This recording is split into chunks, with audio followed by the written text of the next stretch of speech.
اس کے بعد اس کال کوٹری میں کوئی میجر صاحب کوئی کرنل صاحب مقدمہ چلائیں گے, وہ مجھے 14 سال سزا دیں, مجھے سزائے موت دیں, کوئی عدالت پاکستان کی اس معاملے کو دیکھ نہیں سکے گی. تو یہ ہے وہ آئینی ترمیم, یہ ہے وہ پیکج جس کے لیے آج راہ ہموار ہوئی ہے. آئینی عدالت کی بھی کچھ بات کر لیتے ہیں. یہ آئینی عدالت کیا ہے؟ آئینی عدالت یہ ہے کہ آج کے وزیر اعظم کو, جن کو ہم نہیں مانتے, ہم کہتے ہیں یہ فارم 47 کے وزیر اعظم ہے, اور آپ کو مجھے بتانے کی ضرورت نہیں ہے, آپ سب لوگ جانتے ہیں کہ 8 اور 9 فروری کی رات کیا ہوا. اس وزیر اعظم کی ایما سے ایک فرد واحد کی ثوابدید کی بنیاد پر ایک چیف جسٹس لگایا جائے گا اس نئی عدالت کا.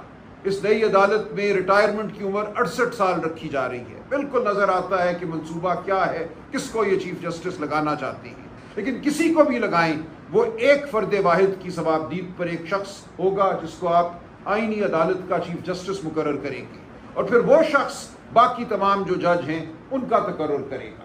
تو بالکل ایک کٹ پتلی عدالت, ایک ایسی عدالت جو تابعدار ہوگی, یہ قائم کی جا رہی ہے. اور اس عدالت کو تمام وہ اختیارات دیے جا رہے ہیں آئینی جو اس وقت سپریم کورٹ آف پاکستان کو حاصل ہیں. سپریم کورٹ آف پاکستان ایک ثانوی عدالت کے طور پہ قائم رہے گی, ایک ڈھانچے کے طور پہ قائم رہے گی, لیکن اس کی روح, اس کی جو اصل طاقت ہے وہ چھین لی جائے گی. بنیادی حقوق کے حوالے سے, تمام جو آئینی عمل ہے اس کے حوالے سے. یہ کہا جا رہا ہے کہ کسی بھی سیاسی جماعت کو اگر کالعدم قرار دیا جاتا ہے, پاکستان کے مفاد کے خلاف قرار دیا جاتا ہے, تو اس جماعت کے خلاف ریفرنس بھی اس آئینی عدالت کو بھیجا جائے گا کہ اس جماعت کو کالعدم قرار دیا جائے. تو یہ ہے منصوبہ سازوں کے. اور آج کا جو فیصلہ آیا ہے 63A کے حوالے سے, اس کا ایک سیاق و سباق ہے.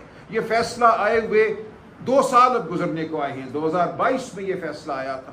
2022 کے بعد اس کو اٹھا کر آج نظر ثانی کے لیے مقرر کرنا اور 2-3 دن کی ایک ہیئرنگ کرنا, جس کے حوالے سے سپریم کورٹ کے معزز جج صاحبان کے زبردست اور گہرے تحفظات تھے کہ بینچ کس طرح بنا, کس طرح یہ کارروائی ہوئی. ان تمام تحفظات کو پس پشت ڈالتے ہوئے 3 دن میں ایک فیصلہ دے دیا گیا. اور اس وقت یہ فیصلہ دیا گیا جب طالع آزما, جب مقتدر حلقے چاہتے تھے کہ راہ ہموار ہو. ایک دفعہ وہ پسپائی دیکھ چکے, ہمارے غیور MNAs اور سینیٹرز نے ان کا ساتھ نہیں دیا.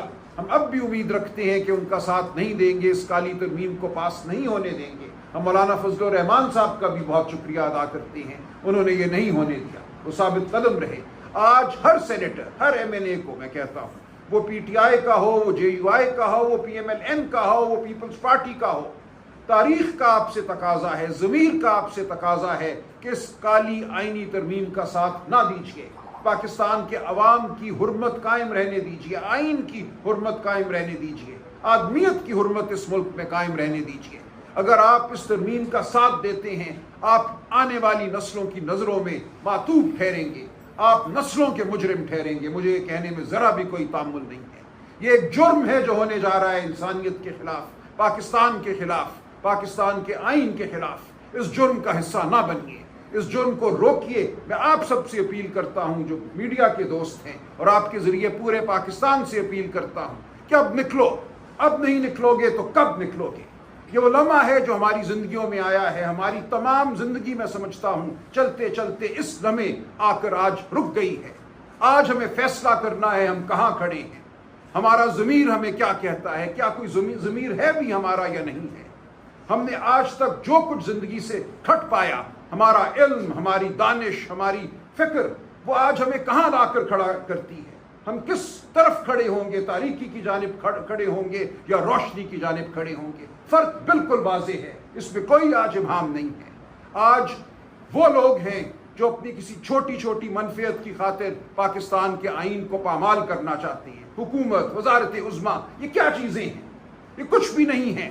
تاریخ کے عمل میں یہ ایک حاشیہ بھی نہیں ہوگا, بدنما حاشیہ بھی نہیں ہوگا ان لوگوں کی حکومت. لیکن اپنی حکومت کو طول دینے کے لیے, اپنی ججی کو طول دینے کے لیے یہ کچھ بھی کرنے کو تیار ہے. آپ ان کو بتائیے, گریبان تھامیے ان لوگوں کا, روکیے ان کو یہ جرم کرنے سے. ہم آپ کے ساتھ ہیں, ہم آگے آپ کے ساتھ بڑھیں گے, ہم چلیں گے, آپ ہمارے ساتھ چلیے. بہت شکریہ. سر, یہ اسی سلسلے میں جو آج فیصلہ آیا ہے, ہم نے دیکھا کہ سپریم کورٹ سے اس سے قبل بھی اس معاملے پر اس وقت تنازع کھڑا ہوا جب پنجاب میں معاملات بدل رہے تھے. تو اس فیصلے کے اثرات دیگر سیاسی جماعتوں کے لیے کیا ہوں گے؟ کیونکہ وہ تو اس پوائنٹ کو لے کر کہتے رہے کہ سپریم کورٹ کا ڈیسیژن ہی غلط رہا ہے. پہلے انہوں نے جیسا کہ پرویز الہی کو ایک موقع پر تو کہا کہ وہ جا کر وزیر اعلیٰ کے عہدے کا منصب بھی سنبھال لیں اور جا کر حلف لے لیں.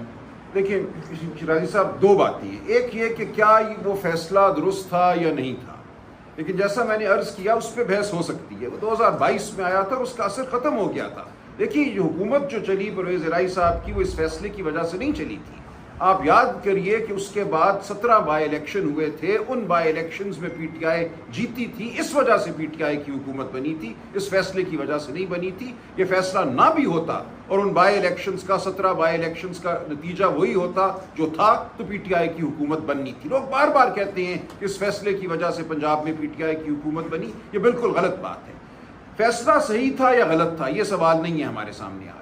سوال یہ ہے جس طریقے سے اس فیصلے کو رد کیا گیا ہے، آج جس موقع پہ اس فیصلے کو رد کیا گیا ہے، وہ آپ کے سامنے ہے. 2022 کا ایک فیصلہ آپ اٹھاتے ہیں اکتوبر 2024 میں، جب 25 اکتوبر ریٹائرمنٹ ڈیٹ سامنے نظر آ رہی ہے، جب نظر آ رہا ہے کہ کون آئینی ترمیم کرنا چاہتا ہے. ایک حملہ پسپا ہوا، وہ ناکام ہوئے. اب دوسرے حملے کے لیے یہ ان کو کمک پہنچائی جا رہی ہے. تو یہ ہے وہ باتیں جو ہمیں سامنے رکھنی ہے. باقی تو تکنیکی بحث ہے، ہم اس طرح بھی بحث کر سکتے ہیں، اس طرح بھی بحث کر سکتے ہیں، لیکن اس وقت یہ بات اہم نہیں ہے. بات جو اہم ہے وہ موقع، محل، سیاق و سباق میں اہم ہے.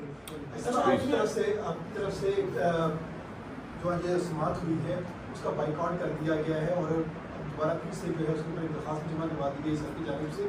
تو بائیکاٹ کرنے کے بعد اس فیصلے کے اوپر کیا اثر انداز ہوگا؟ اس کا آئینی ہوگا، اخلاقی ہوگا؟ دیکھیے بائیکاٹ ایک اخلاقی عمل ہوا کرتا ہے. بائیکاٹ یہ کہتا ہے کہ ہمیں آپ پر اعتبار نہیں ہے. بائیکاٹ جو ہے وہ قوم کے ضمیر کی جانب ایک جملہ ہوتا ہے. ہم قوم کے ضمیر کو جھنجھوڑ رہے ہیں. ہم کہہ رہے ہیں کہ ایک ایسی عدالت سے یہ فیصلہ آیا ہے جس عدالت پر ہمیں اعتبار نہیں، آپ کو اعتبار نہیں ہونا چاہیے.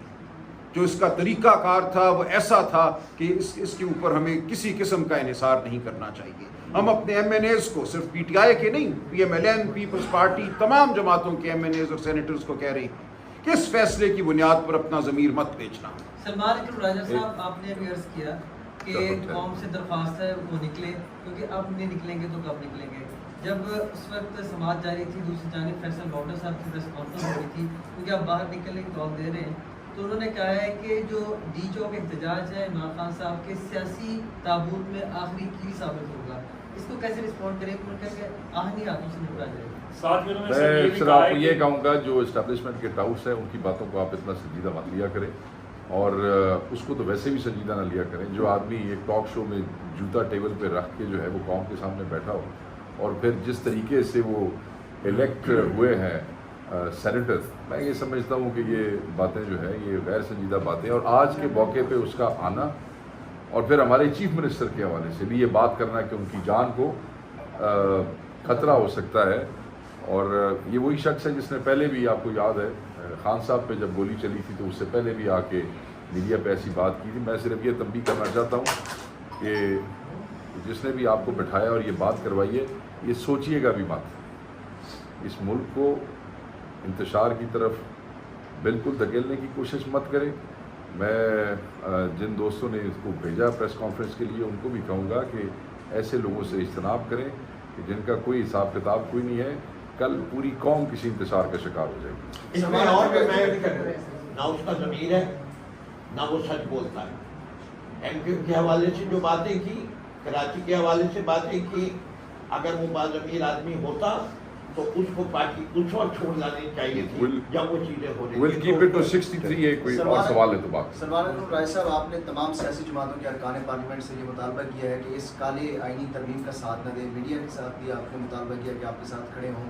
جو اپوزیشن کے آپ کے سب سے بڑے اتحادی ہیں مولانا فضل الرحمان صاحب، کیا آپ کی جو اسٹریٹ موومنٹ ہے، جو ایجوٹیشن آپ کرنے جا رہے ہیں، اس میں مولانا فضل الرحمان صاحب آپ کا ساتھ دیں گے؟ دیکھیے اس بارے میں ابھی میری تو ان سے کوئی بات نہیں ہوئی، لیکن ان کی اپنی ایک جماعت ہے، ان کی اپنی پالیسی ہے.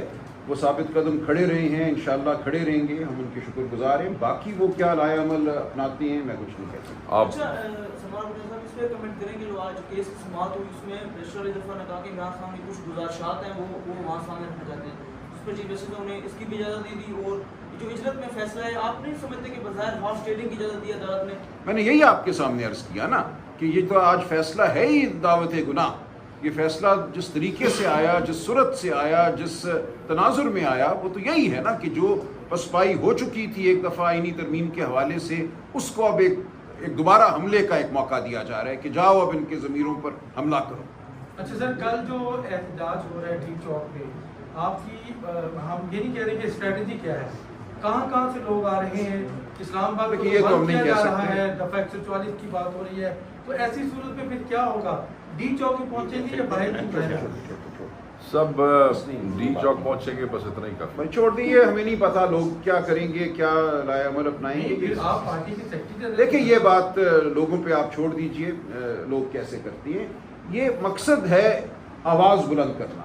آواز کیسے کون بلند کرے گا، کہاں ہوگی، یہ کل دیکھیں. نہیں، یہ جلسہ ہوگا یا اکٹھے ہوں کیا؟ یہ پرامن احتجاج کی پرامن احتجاج کی کال ہے اور یہ جلسے کی کال نہیں ہے. شکریہ. آپ بتائیں آپ کر لیں.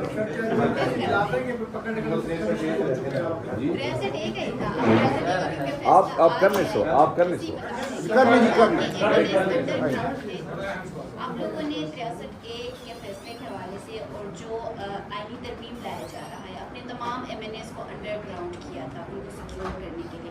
اب کیونکہ فیصلہ آ گیا ہے تو ان کو کس طریقے سے آپ ٹیکل کریں گے کہ وہ ووٹ دینے نہ آ سکے؟ ان کے حوالے سے آپ لوگ کیا they are all safe. اور ہم سے رابطے میں ہیں، سارے سب سیف ہیں. کل کا مجھے پتہ نہیں، علم غیب میرے پاس ہے نہیں. As we speak they are all with us, they are all safe and in safe hands. بہت شکریہ، تھینک یو.